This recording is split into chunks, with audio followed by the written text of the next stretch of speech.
Hi everyone, welcome to my channel.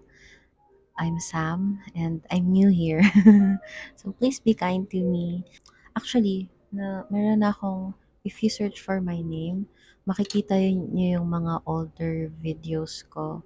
Nagme-makeup ako and everything because I think at the back of my head, I really want to become a content creator. Pero every time na feel ko na wala namang nanonood sa akin or wala namang nakaka-appreciate nito, tinitigil ko.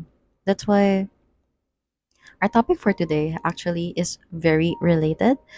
It's about overcoming self-doubt. Kasi it's something that I want to do for myself. Thought na siguro it's the best time na din to tell you guys my journey about it and my experiences that hopefully can inspire your own journey in life. If makita niyo yung mga videos ko, please don't mind it. I'm really trying. This is something that I want to do, and who cares what others think about it, right? That should be the energy we should embody in 2025. Kasi I think especially sa mga kaedad ko or around that bracket, I'm turning 28 by the way in a couple of weeks. I think parang sagad na yung taon na sasabihin natin or sinasabi natin sa sarili natin na next time ko na 'to gagawin, next time na yung pangarap ko, ganyan. Parang yun, yung pagpasok ng 2025 naramdaman ko yung feeling na enough is enough. I was like in a fight or flight response the whole time until one day in January, may bigla na lang nag-click sa akin. Like, parang naisip ko, ayoko na ng ganito. Ayoko na yung feeling na nasasayang ko palagi yung araw ko. So, sabi ko, something has to change. And so, I just started watching motivational videos. Hindi ko siya masyadong ma-explain. Pero, kumbaga, wala ako sa mood talagang manood ng motivational videos. I don't want it, but something tells me I should watch it. So I did. I watched a lot. Until yon, 2 weeks later, I'm here.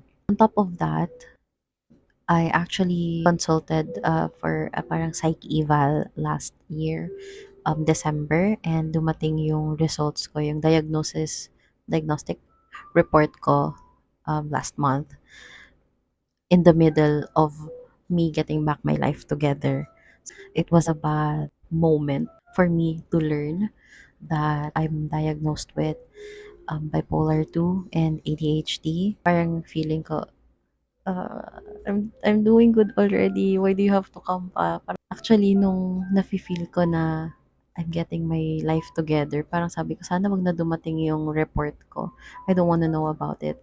When I was recommended for psychotherapy, sabi ko, sige, hindi na ako magsha-shy away from psychotherapy. The reason why I don't want to try therapy ever since is because I'm scared to be vulnerable.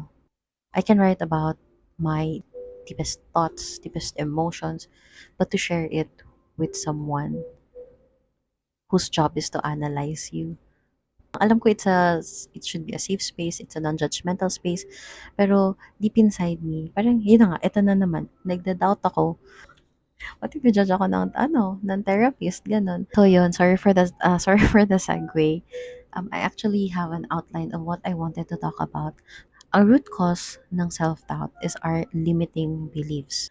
Like negative things like, ko kaya yan, or I don't have the capability to do that, or that's expensive. Well, those are normal things to say.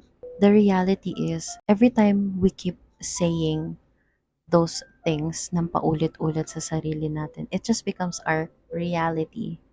When in fact, we can have a different reality. For example, instead of saying na hindi mo yan kaya, why not say, hindi ko pa kaya now, pero aaralin ko. It's not toxic positivity. You're not leaving yourself dun lang sa negative area na hindi ko kaya yan. Meron siyang, okay, validation na right now, hindi ko kaya to, pero meron ding accountability na right now, hindi ko kaya to, pero aaralin ko.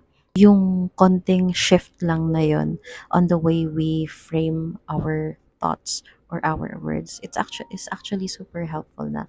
Kasi we might not feel it agad-agad. Pero every time we say positive forms ng thoughts natin, kakaroon din siya ng positive impact sa life natin. Okay, let's understand the root cause of self-doubt. I have an outline here kasi nga nagse-segue ako. Kaya ako may outline tapos di ko rin naman sinusunod. Sa mga perfectionist dyan, guys, you don't have to be perfect. I know you want to.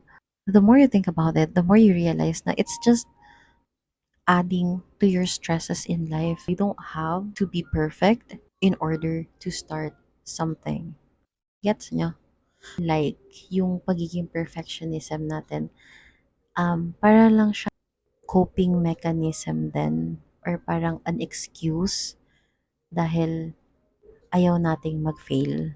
We'd rather complain a lot na, no, it's not perfect yet. No, we can't, kunyari sa project, no, we can't submit it. It's not perfect yet.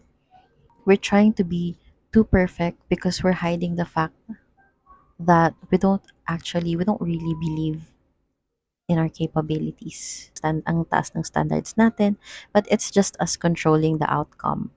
Controlling the outcome.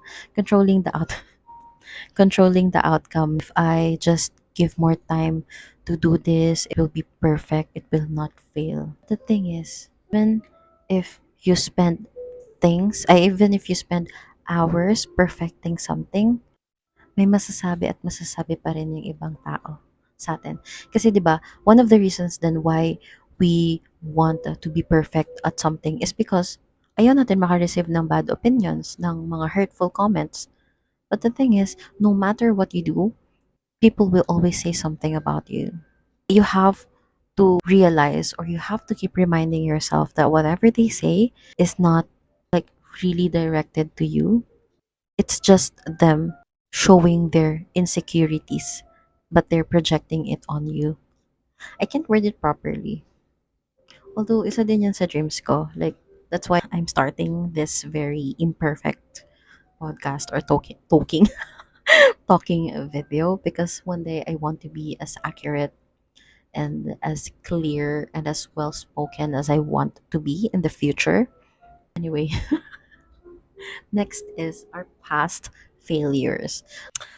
Okay, take two kasi ang dami kong sinabi dun sa isa na ang dami kong segue. Nawala na dun sa point. Tapos di ko na rin naalala. Okay, number two, past failure. So this is one of like the largest hurdles that can have kung bakit grabe yung self-doubt natin is because may nangyari na sa past natin na parang trying to stop us achieve what we want in the future. But I actually heard from the video that I was watching from the Wizard List about failures, and I think it's a good way to parang reprogram your mindset or like shift how you think. So may nagtanong sa kanya, how do you deal with failures? Or like how do you overcome failures? Something like that. I forgot the specific question, pero ang reply doon ni Liz is, you didn't fail. It's not just for you. 'Di ba? It's such a nice way to think about it. Na think about the times na you think you failed and palitan mo yun ng, I didn't fail. It's not just for me. It's not toxic positivity, but it's just really reframing your mind para hindi pa laging negative yung naiisip mo na, oh, I failed. No, you didn't fail. Talagang hindi lang para sa'yo yun. You have to believe it because it's true. Hindi. Like ako, okay ha. For example, I took a psychology program back in 2023 because isa sa mga pangarap ko ay maging therapist. But then I realized hindi ako suited maging therapist. Masuited ako maging pasyente. I was able to finish the program. I passed my subjects, pero hindi ko siya pinagpatuloy. And nung una, medyo nagi-guilty ako. Like super super grabe yung guilt na nafi-feel ko. Yung mga taong pinagsabihan ko nung pangarap ko na yon. My family, my friends, parang nagi-guilty ako na nahihiya. Even dun sa mga naging classmates ko. Kasi tinatanong nila ako like, Ate Sam, ano ng plan mo after this? Or Ate Sam, anong next steps mo pag nakapasa ka dito? So, sinabi ko sa kanila na, after this, I'll apply na for masters. I realized at the time, it really was not for me. I'm working and sa buong SEM na yon, there's a lot of times na pumapasok ako na walang tulog.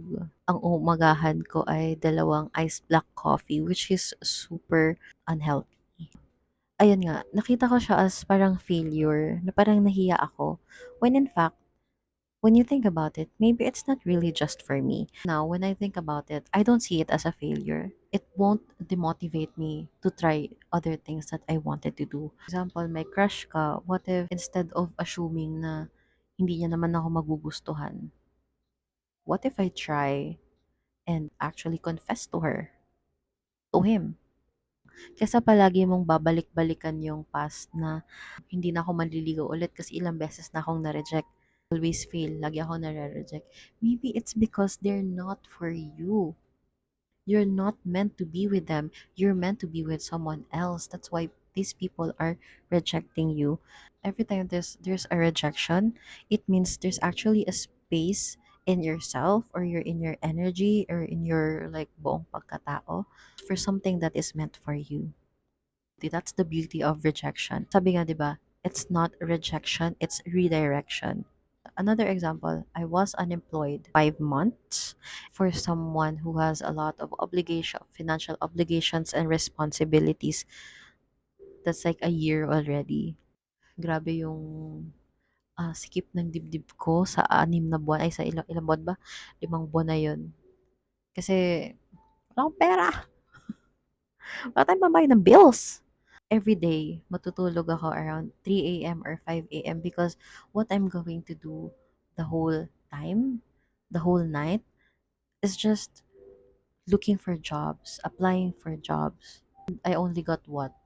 Out of, let's say, 50, I was only able to get less than 10 interviews and all of those interviews failed. And every time na hindi ako naha-hire, parang lalong bumibigat yung pakiramdam ko na maybe I'm not as skilled as I thought I am. Yun yung palagi kong iniisip na parang, okay, baka hindi nila kasi lagi ako nagsisend ng portfolio eh. So, it's it's weird for me na parang, oh, hindi nila gusto yung gawa ko. Parang ang sakit sa feeling, 'di ba? Nung nung nahanap ako ng boss ko, like, nahanap niya ako sa online jobs. Or nag-send ba ako? Ay, hindi, nag-send pala ako. Nag-apply ako. And na-hire ako. No interviews. Just one design test. Pasok agad ako. And nung nakita ko na yung culture ng company, dun ko na-realize na, oh my God, wow, I am meant for this. I am meant for this job. Kasi ito yung pinagpe-pray ko. Ito yung hinahanap ko. And I got it. Yung buong era na yun of suffering is just the universe preparing something bigger for me, something that I am meant to have. Pupunta at mapupunta tayo dun sa moment ng grabe yung pag-doubt natin sa sarili natin. Pero just remind yourself that whenever you're in that situation, na no, you're not being rejected, you're being redirected. Mas magandang matulog sa gabi na iniisip na no, hindi ako na-reject, hindi ako nag-fail. It's just that something better will come along. So I'm gonna wait for it. I'm gonna wait for my time. Di ba nga, we all have our winning moments. Winning moments. Anyway,